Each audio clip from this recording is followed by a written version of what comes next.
Vice Admiral Chuichi Nagumo stood on the bridge of his flagship, watching his fleet burn. 6 months ago, his carriers had been unstoppable. They'd crushed Pearl Harbor, hunted British warships across the Indian Ocean, and swept aside every enemy they faced. Now, in less than 6 minutes, 3 of his 4 carriers were blazing wrecks, their flight decks peeling back like crushed tin cans. He couldn't understand it.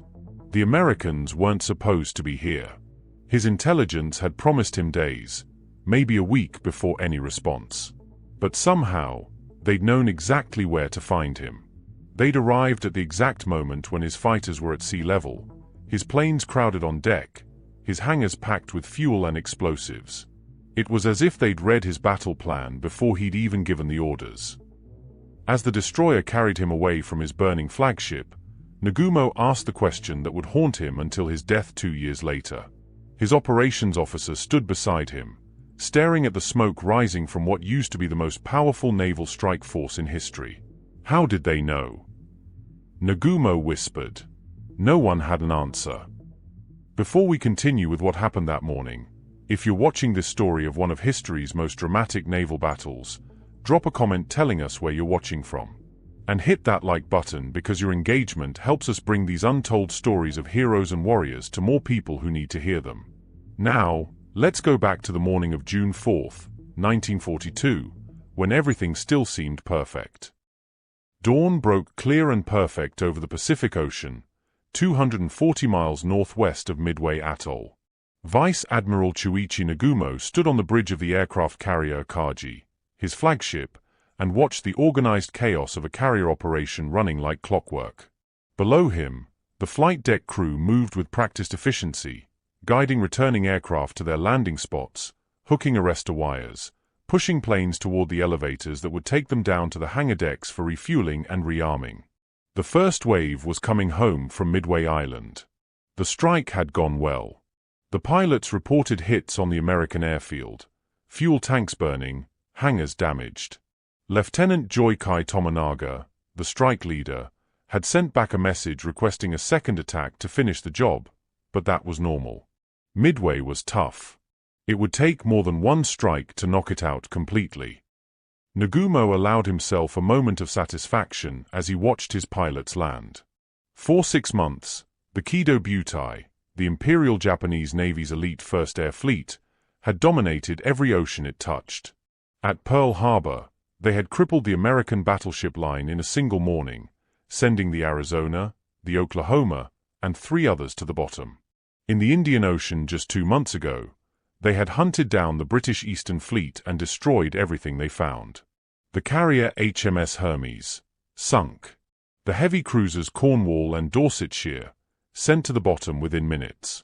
Merchant ships, supply vessels, even a small aircraft tender, all destroyed without a single Japanese carrier taking so much as a scratch.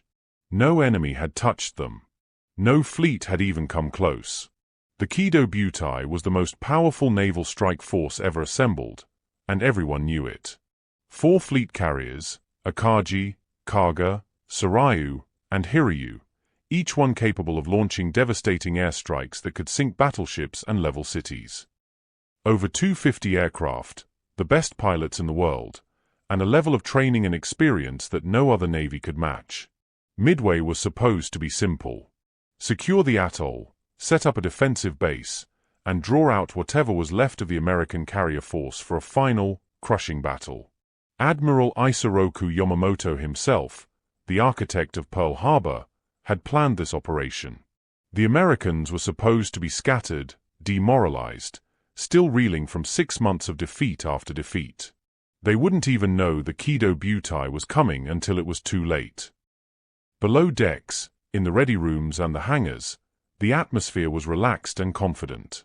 Commander Minoru Genda, the brilliant tactician who had designed the Pearl Harbor attack, was bedridden with a high fever, but even that didn't dampen the crew's spirits. The reserve strike force, 108 aircraft armed with heavy Type 91 torpedoes, sat ready in the hangars, waiting for the order to launch against any American ships that might appear. But Nagumo didn't expect that order to come. Not today. Maybe not for days. Everything was under control. The sea belonged to Japan. Nagumo was the hunter, and the Pacific was his hunting ground. At 7:28 a.m., a radio man climbed the ladder to the bridge and handed Vice Admiral Nagumo a slip of paper. The message was from Scout Plane Tone Number 4, one of the float planes launched at dawn to search the ocean ahead of the fleet. The plane had been delayed by a catapult malfunction and had taken off 30 minutes late, searching a sector that should have already been cleared. Nagumo read the message once, then read it again. His face went rigid. 10 enemy surface ships sighted, bearing 010 degrees, distance 240 miles from Midway. Course 150 degrees, speed over 20 knots. Commander Tomotsu Oishi, his operations officer, leaned over the chart table and looked at the message. He glanced up at Nagumo, his expression carefully neutral. Composition. Nagumo shook his head. The message didn't say.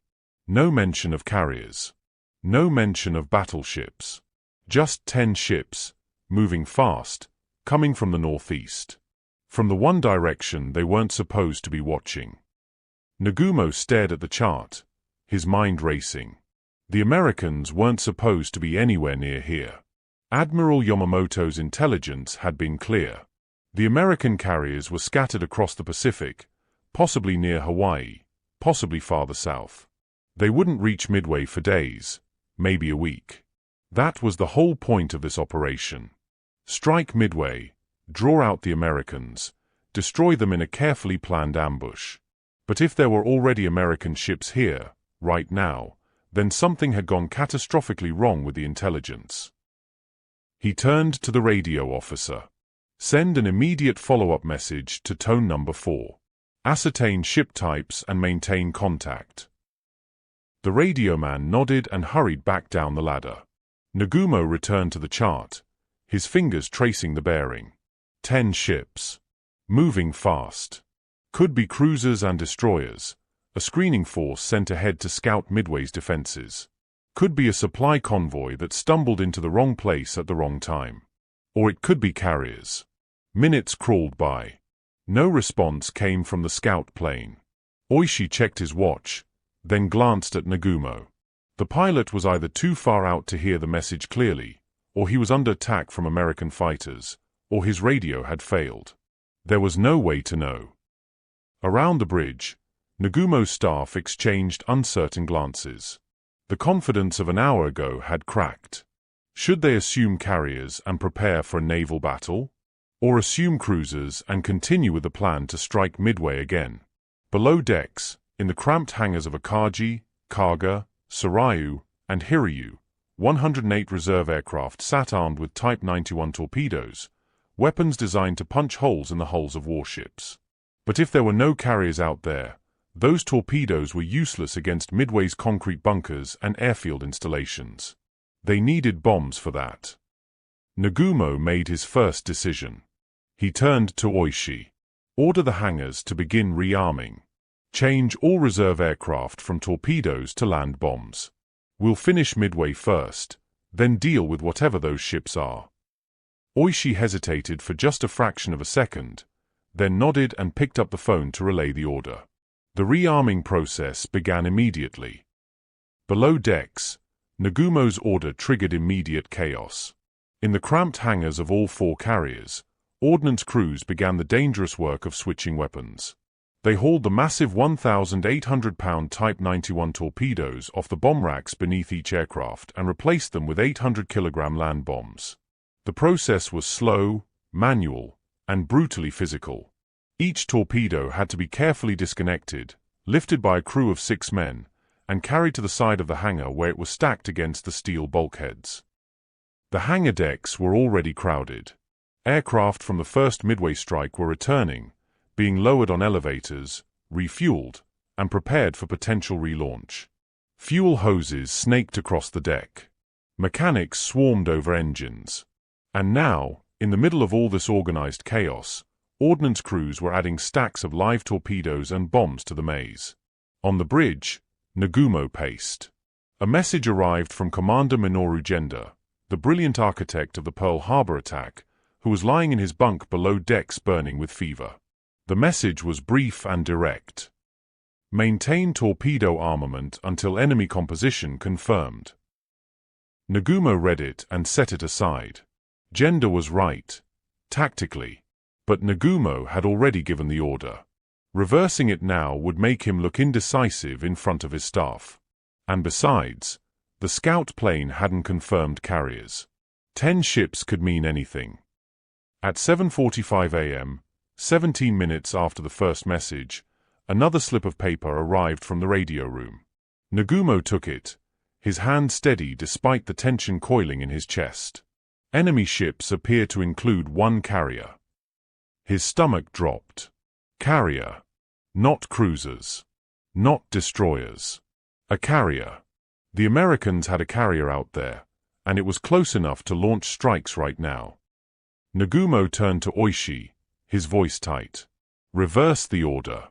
Rearm all aircraft with torpedoes immediately. The operations officer blinked, then picked up the phone without question. Below decks, the hangar crews received the new order and stopped in their tracks. Some had already removed half the torpedoes. Others had just finished mounting land bombs. Now they had to undo everything and start over. Bombs were pulled off and stacked.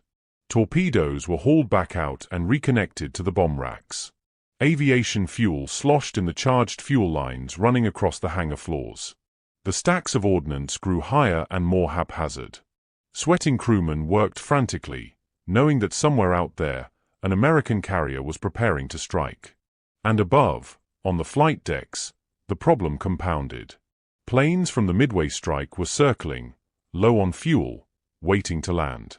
But the decks were full of reserve aircraft being prepared for launch. Nagumo couldn't recover his returning planes until he cleared the decks. He couldn't launch his strike until the rearming was complete. And he couldn't send a partial strike because doctrine, the rulebook he'd followed his entire career, demanded a full coordinated assault. Time was compressing. The window was closing. And Nagumo was trapped.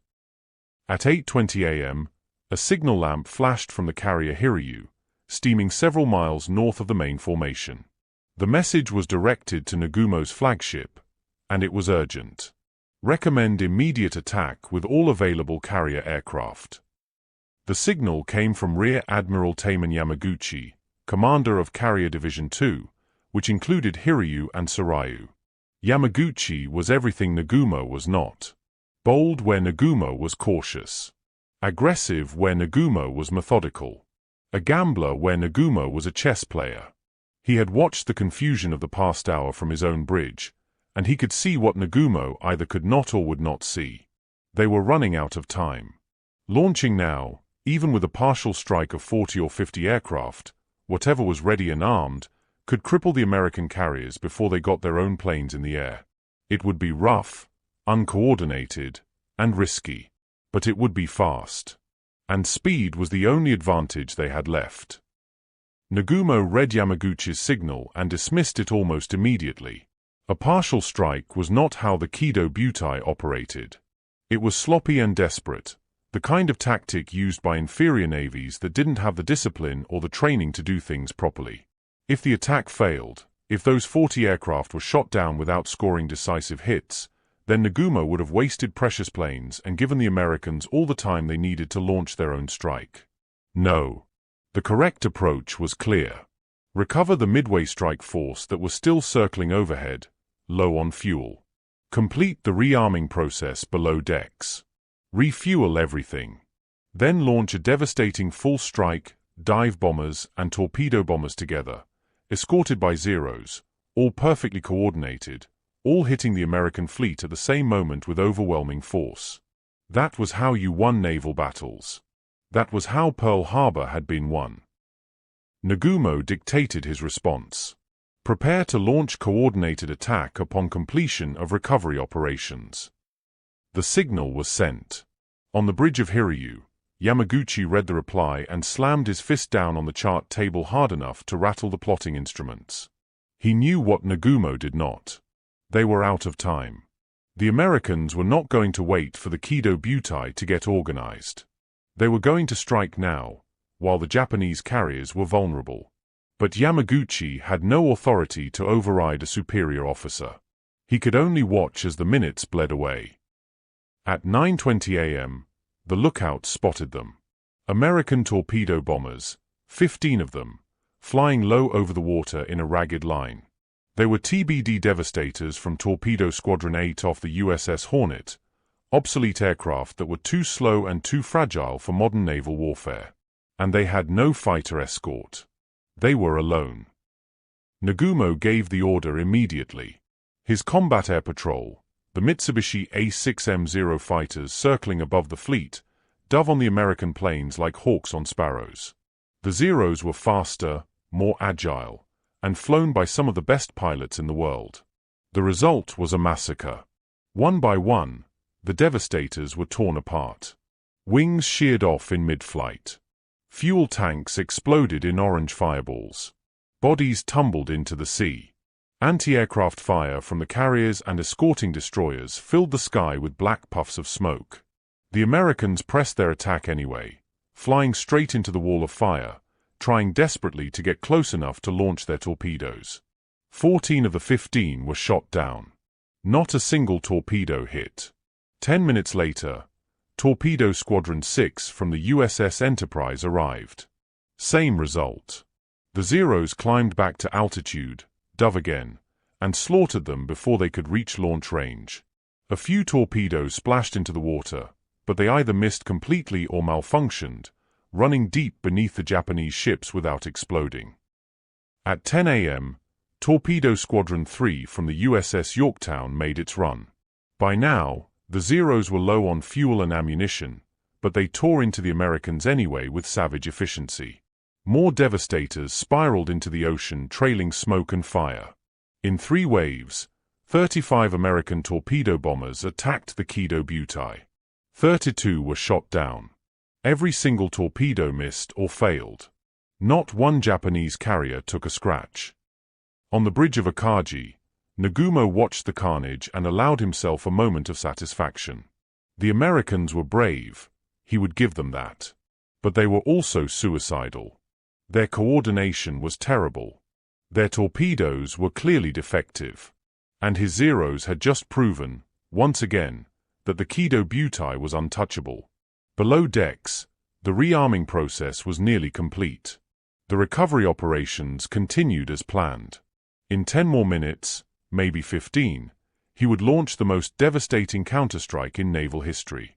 The American carriers, wherever they were, would be at the bottom of the ocean by sunset. The crisis had passed.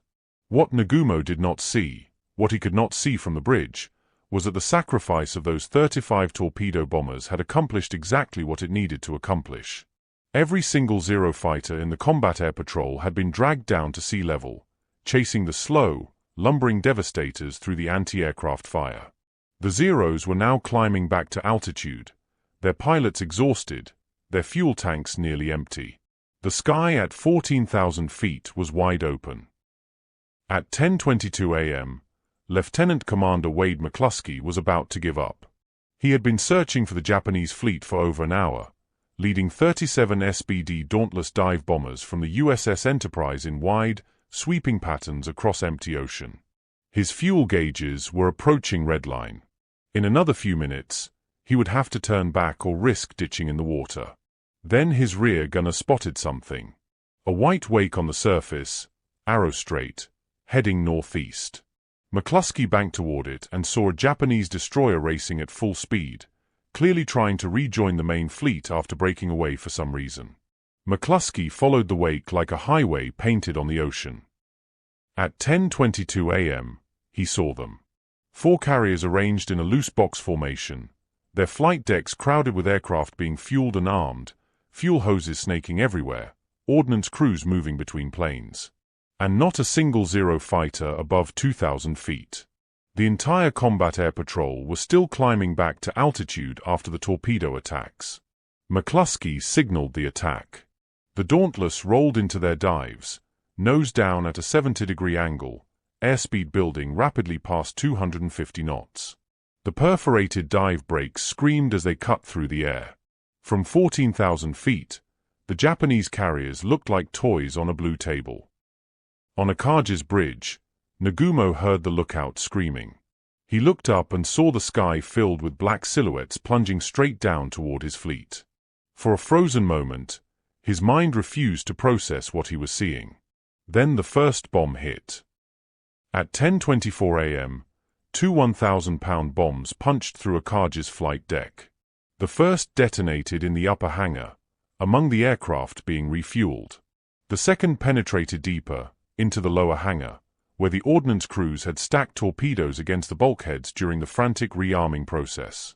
The explosion was beyond anything Nagumo had ever witnessed. A chain reaction of secondary blasts ripped through the ship. Torpedoes cooked off, their warheads detonating in rapid succession.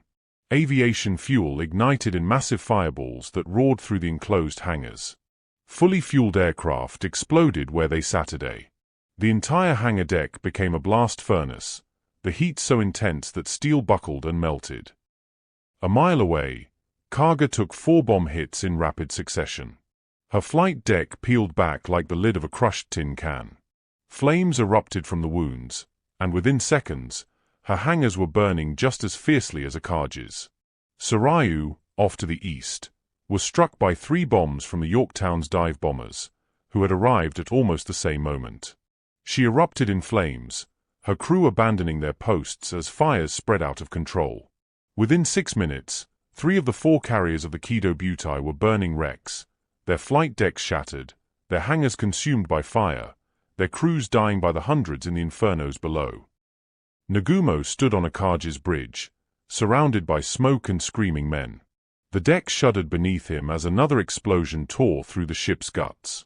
He could feel the heat rising from below, could smell the burning fuel and flesh. His flagship, the pride of the Imperial Japanese Navy, was dying. The world had ended. And Nagumo could not understand how. Hiryu, the 4th carrier, was untouched. She had been steaming several miles north of the main formation when the American dive bombers arrived, and they had missed her completely in their focus on the other 3 carriers. Rear Admiral Yamaguchi stood on her bridge and watched the smoke rising from Akaji, Kaga, and Soryu. He had warned Nagumo. He had begged for an immediate strike. Now 3 carriers were burning, and he was the only one left who could hit back. At 10:40 a.m., Yamaguchi did what Nagumo should have done an hour earlier. He launched everything he had ready on deck. 18 HED-3A dive bombers and 6 Eurofighters. No coordination, no waiting, no doctrine. Just attack. The strike found the USS Yorktown at 12:20 p.m. The American carrier was recovering aircraft from her own strike when Yamaguchi's bombers screamed down out of the sun. 3 bombs hit. Yorktown went dead in the water, listing heavily to port, smoke pouring from her wounds. For one brief, desperate moment, Yamaguchi believed he might still salvage this disaster. If he could sink all 3 American carriers before they could strike again, if he could turn Hiryu into the lone survivor on both sides, then maybe, just maybe, the battle could still be won. He launched a second strike at 1:30 p.m. 10 Nakajima B-5N torpedo bombers, everything left in his arsenal. They found Yorktown still struggling to stay afloat and put 2 torpedoes into her hull. She rolled further, her crew abandoning ship. She was finished. Yamaguchi sent a signal to Nagumo, who had evacuated Akaji and was now aboard the cruiser Nagara. 1 American carrier crippled. Preparing third strike. But the Americans were not done. At 5 p.m., 24 dive bombers from Enterprise, orphaned aircraft that had nowhere else to land after Yorktown was crippled, found Hiryu. Yamaguchi watched them come, knowing exactly what was about to happen. There was no time to launch fighters. No time to evade. The dive bombers pushed over into their attack runs. 4 bombs hit. Hiryu's flight deck exploded in the same catastrophic chain reaction that had destroyed her sisters. Fuel ignited. Ordnance cooked off. The hangar became a roaring blast furnace. Within minutes, the fires were out of control. Yamaguchi walked through the smoke-filled corridors, checking on damage control teams, speaking calmly to his officers. But he knew it was over. At 7 p.m., he gave the order to abandon ship. The crew began filing off Hiryu onto waiting destroyers. Yamaguchi watched them go, then retired to his cabin. His last message was sent at 7:15 p.m. I alone am responsible for the loss of Hiryu and Sarayu. I shall remain aboard.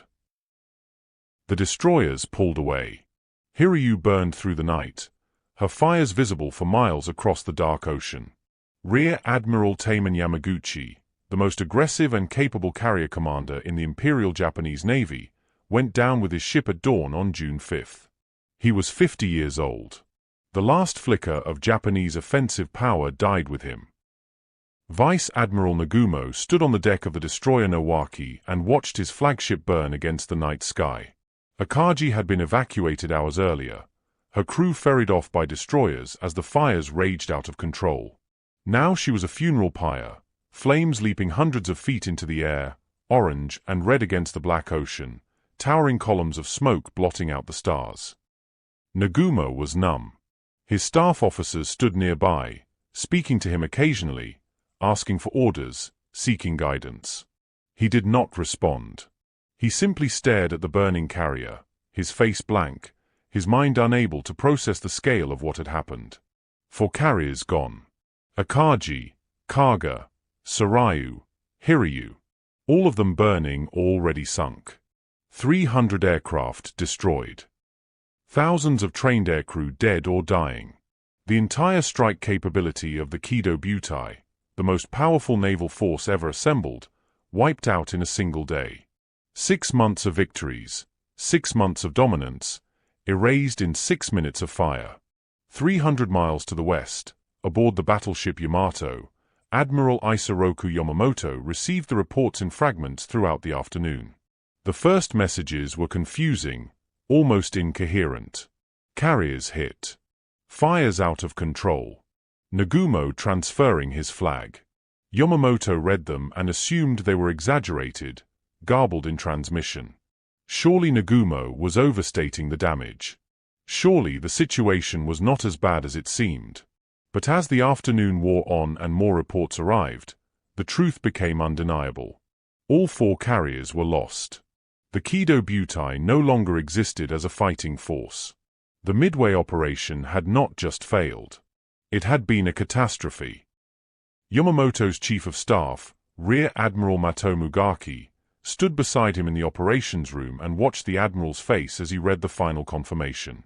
Later, Ugaki would write in his diary that Yamamoto looked as if he had aged 10 years in 10 seconds. The lines around his eyes deepened. His shoulders sagged. His hands, normally steady, trembled slightly as he set the message down on the chart table. Yamamoto said nothing for a long time. He simply stared at the chart, at the small markers representing his fleet, at the vast empty ocean between them and the American carriers that had just destroyed his plans. Finally, he spoke, his voice quiet and flat. Withdraw. Cancel the Midway operation. All forces retire to the west.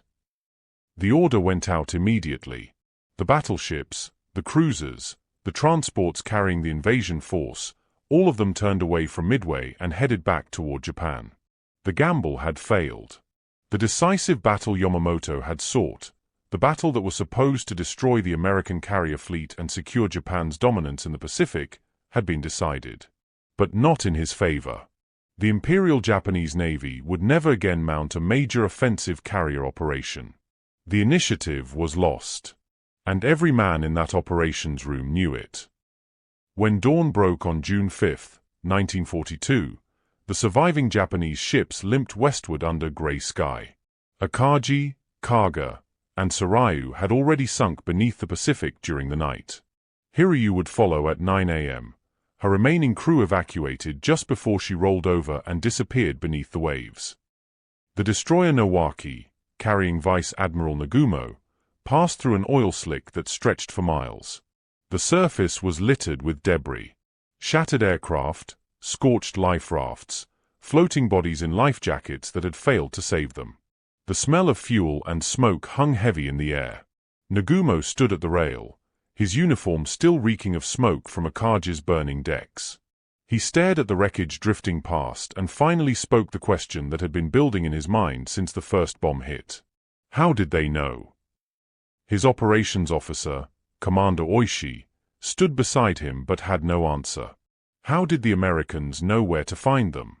How did they arrive at the exact moment when the WWII was most vulnerable, with planes crowded on deck, fighters at low altitude, ordnance scattered through the hangars? It seemed impossible. It seemed like the kind of luck that only happened in stories. The myth of the lucky American attack would persist in Japanese naval circles for years. Bad timing. Poor scouting. The arrogance of victory disease. But the truth, unknown to Nagumo and his staff, was far simpler and far more devastating. American codebreakers had cracked Japan's naval communications weeks earlier. They knew Midway was the target.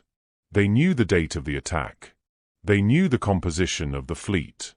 The WWII had sailed into a carefully prepared trap, believing all the while that they were the hunters. They had never stood a chance. Nagumo would die in July 1944 during the Battle of Saipan, committing suicide rather than be captured. He would never know that the Americans had read his orders before he gave them. Admiral Yamamoto would die in April 1943, shot down over Bougainville when American fighters intercepted his transport plane. Again, because codebreakers had decrypted his travel schedule. Rear Admiral Yamaguchi was already dead, his body entombed inside Hiryu's shattered hull at the bottom of the Pacific. The era of Japanese expansion was over.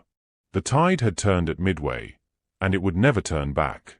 The question Nagumo asked that morning, how did they know, would haunt the survivors until the end of their days, a question with an answer they would never hear. The Battle of Midway remains one of the most studied naval engagements in history, a reminder that intelligence, timing, and adaptability can overcome even the most powerful forces. For the families and descendants of veterans who fought in the Pacific, stories like these preserve the memory of those who shaped our world.